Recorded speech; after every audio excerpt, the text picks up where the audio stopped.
Har kuni millionlab bolalar onkologiyaga qarshi kurashda qo'llab-quvvatlashga muhtoj va shuni yodda tutish muhim. Qo'llab-quvvatlash bu ham davolanishning bir qismidir.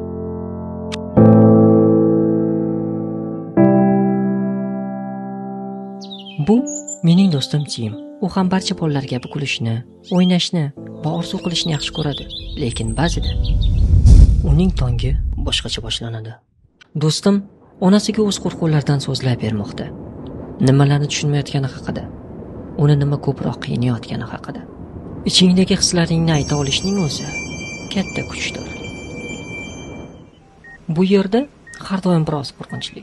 Hatto Tim bu yerda ko'p marta bo'lgan bo'lsa ham. Bu Timning dadasi. Unda yana surpriz bor. Yangi qurilish mashinasi.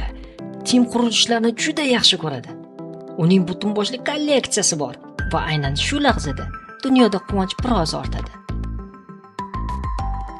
Bunday damlarda men va Tim kasalxonada ekanimizni unutib qo'yamiz va biz shunchaki o'ynaymiz, yo'llar, ko'priklar va butun boshli shaharlar quramiz va Tim yana shunchaki bolaga aylanadi. Keyin yana qiyin bo'ladi, yana qo'rqinchli va Tim qo'rqadi. Xuddi har qanday boshqa bola kabi. Jasorat bu qo'rqmaslik emas. Jasorat bu qo'rqsang ham, lekin yolg'iz emasligingdir. Men kasallikni yo'q qila olmayman, lekin men yonida bo'la olaman har kuni. Himoya mexanizmlari bu insonni kuchli stress, xavotir va hissiy ortiqcha yukdan qutqarishga yordam beruvchi tabiiy psixologik reaksiyalardir. Onkologik tashxis qo'yilgan bolalarda bu tashxis qo'yilgandan keyin psixika ayniqsa bunday himoyaga muhtoj bo'ladi. Ularning dunyosi birdan o'zgaradi. Odatdagi o'yinlar va kundalik tashvishlar o'rniga shifoxona palatalari, murakkab tibbiy so'zlar, protseduralar va uzoq muddatli uy va yaqinlaridan ajralish paydo bo'ladi.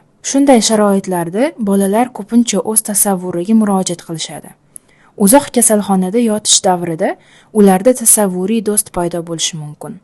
Sokin, ko'rinmas, hamroh, u yolg'izlikni his qilmaslikka yordam beradi.